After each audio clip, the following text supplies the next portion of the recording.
ஒரு நாள் வெண்ணிலா அவளோட ஆபீஸ்க்கு ராத்திரியில போனா. என்ன இது, இன்னும் இந்த நீலிமா பொண்ண காணும், இன்னைக்கு வேற மீட்டிங் இருக்கே அப்படின்னு சொல்லி அவளுக்கு கால் பண்ணா. காலை யாரும் அட்டன் பண்ணல.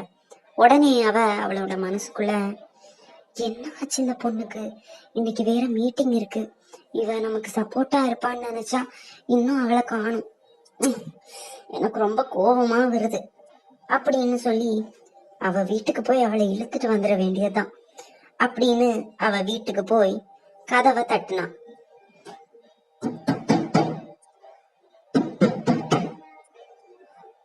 நீலிமா, நான் தான் வெண்ணிலா வந்திருக்கேன், கதவை தர அப்படின்னா.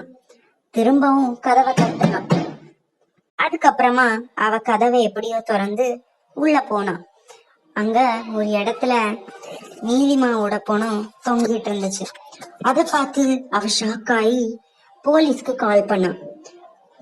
கொஞ்ச நேரத்திலே போலீஸ் அங்க வந்தாங்க. வந்து இந்த இடத்த ஃபுல்லா சோதிச்சு ஒரு காகிதத்தை எடுத்தாரு. அதுல, எனக்கு இந்த தனிமையான வாழ்க்கைய வாழ்றதுல இஷ்டம் இல்லை, இந்த உலகமே என்ன வெறுக்குது, எனக்கும் யாரும் இல்லை, அதனாலதான் என் உயிரை நானே எடுத்துக்கிட்டேன், குட் பாய் அப்படின்னு எழுதி இருந்தது. உடனே போலீஸ் ஆபீசர் வெண்ணிலா கிட்ட வந்து, இந்த பொண்ணு பேர் என்ன? நீலிமா சார். இந்த பொண்ணு உங்களுக்கு எத்தனை வருஷமா தெரியும்? 4 வருஷமா தெரியும் சார். 2 வருஷம் 3 வருஷம் காலேஜ்ல, 1 வருஷம் வேலையில. அவ செகண்ட் இயர் படிக்கும் போதே அவளோட அம்மா அப்பா இறந்து போயிட்டாங்க, அதனால ஸ்காலர்ஷிப் மூலமா தான் அவ படிச்சா அப்படின்னா. நீங்க சொல்றதெல்லாம் பார்த்தா நீங்க தான் இந்த கொலையை பண்ணது மாதிரி இருக்கு, உண்மையை சொல்லுங்க. உடனே வெண்ணிலா, சார் நான் அந்த மாதிரி எல்லாம் ஒண்ணும் பண்ணல, என்ன நம்புங்க. சரி சரி கூல், நான் சும்மா சந்தேகத்துலதான் கேட்டேன். சரி சார். சரி, இந்த பொண்ணுக்கு பாய் ஃப்ரெண்ட்ஸ் யாராவது இருக்காங்களா அப்படின்னு கேட்டார். உங்களால கூட இப்படி நடக்கலாமே. இல்ல சார், நீலிமா ரொம்ப நல்ல பொண்ணு, அவளுக்கு பாய் ஃப்ரெண்ட்ஸ்னு யாரும் கிடையாது, அவகிட்ட யாரும் அந்த அளவுக்கு பேச மாட்டாங்க என்ன தவிர அப்படின்னு எல்லாத்தையும் சொன்னான்.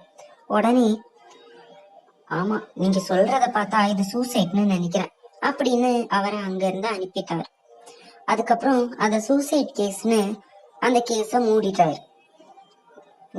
வெண்ணிலாவுக்கு மட்டும் மனசு உறுத்திக்கிட்டே இருந்துச்சு.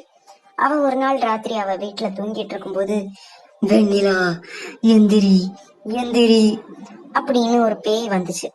அத பார்த்து அவ எந்திரிச்சு பார்த்தா, அங்க யாரும் இல்ல. அப்போ ஒரு இடத்துல, வெண்ணிலா நான் தான் நீலிமா வந்திருக்கேன் அப்படின்னு அந்த பேய் கூப்பிட்டுச்சு. உடனே, வெண்ணிலா என்னை யார் கொண்டாங்கன்ற விஷயத்த உன்கிட்ட நான் இப்ப சொல்ல போறேன், கேளு. சரி நீலிமா சொல்லு. உடனே, என்னோட உயிரை எடுத்தது வேற யாரும் இல்ல, அந்த போலீஸ் ஆபீசர் பிரசாந்த் தான். எனது அந்த போலீஸா? ஆமா, நான் இன்னைக்கு ஆபீஸ்க்கு வந்துட்டு இருக்கும் போது என்னோட ஐடி கார்டை நான் வீட்டுல வச்சுட்டேன். அதை எடுக்கலான்னு சொல்லி வீட்டுக்கு வந்துட்டு இருக்கும் போது அவன் ரோட்ல ஒரு பொண்ணு கிட்ட தப்பா நடந்துகிட்டு இருந்தான். அதை பார்த்து அவனை நான் தடுத்து நிறுத்தினேன். அந்த பொண்ணு அங்க இருந்து ஓடி போயிட்டான். நான் அவன் கிட்ட இருந்து தப்பிச்சு ஓடுனேன். அவன் என்னோட வீட்டுக்கு வந்துட்டான். அங்க வந்து என்னை கொன்னு தூக்குல தொங்க விட்டுட்டான். அதோட நான் இறந்து போயிட்டேன்.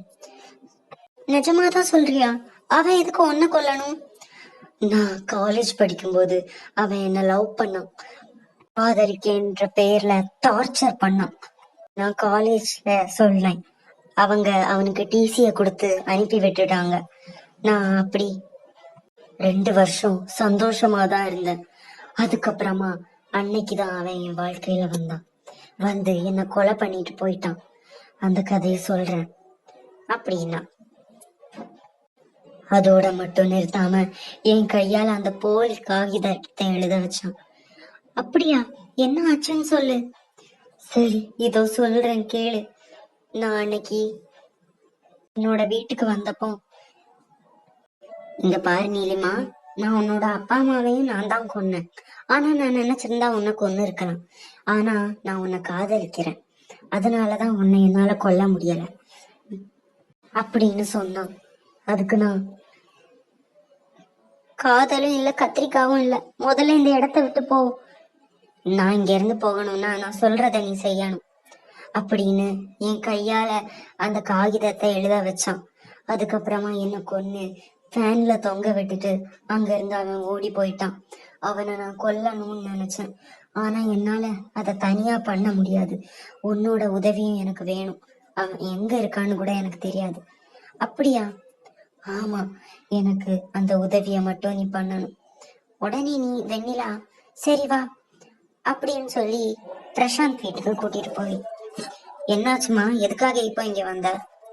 ஒன்னும் இல்ல சார், சூசைட் கேஸ்னு நீலிமாவோட கேஸ மூடுனீங்களே, அது கொலை.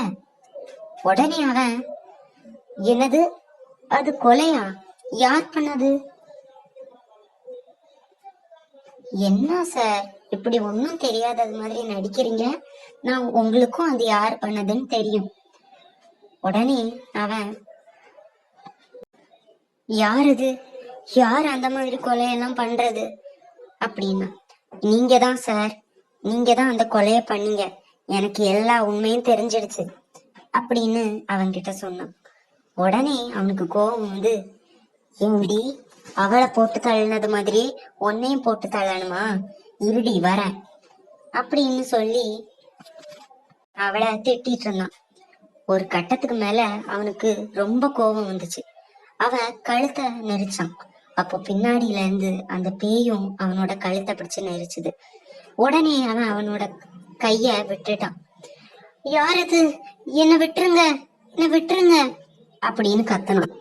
உடனே அந்த பேயும் அவன் கழுத்துல இருந்து கைய எடுத்தது. அவன் அந்த பேய பார்த்து பயந்து போயிட்டான். என்னாச்சுடா, பயமா இருக்கா? உயிர் பயம் கண்ணுல தெரியுது அப்படின்னு சொன்னான். அவன் அங்க இருந்து ஓட பார்த்தான். டேய், எங்கடா ஓட பாக்குற? உன்னை நான் இன்னைக்கு கொல்லாம விட மாட்டேன் அப்படின்னு சொன்னான். அதை கேட்டு அவன் ரொம்ப பயந்து போய் கத்த ஆரம்பிச்சான். அதுக்கப்புறம் அவன் அந்த பேய் கிட்ட மெதுவா,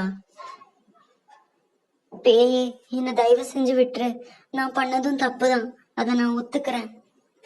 ஒத்துக்கிட்டு என்ன பிரயோஜனம்? என் உயிர் தான் போயிடுச்சு, போன உயிர் திரும்ப வருமா, வருமா அப்படின்னு அவன் கிட்ட கேட்டான். இப்போ என்னோட தோழியையும் நீ கொல்ல பாக்குற, உன்னை நான் உயிரோட விட மாட்டேன், உன்னை கொன்னுருவேன் அப்படின்னு அவனை அந்த இடத்துல கொன்னுட்டு சத்தமா அழ ஆரம்பிச்சது. ரொம்ப நன்றி வெண்ணிலா, இந்த உதவிக்கு நான் மறக்கவே மாட்டேன். உனக்கு என்ன உதவி வேணாலும் என்கிட்ட நீ கேளு, சமயம் வரும்போது நான் உன்னை பாக்குறேன் அப்படின்னு சொல்லி அங்க இருந்து மாயமா மறைஞ்சிடறா. வெண்ணிலாவும் அங்க இருந்து போயிடறா.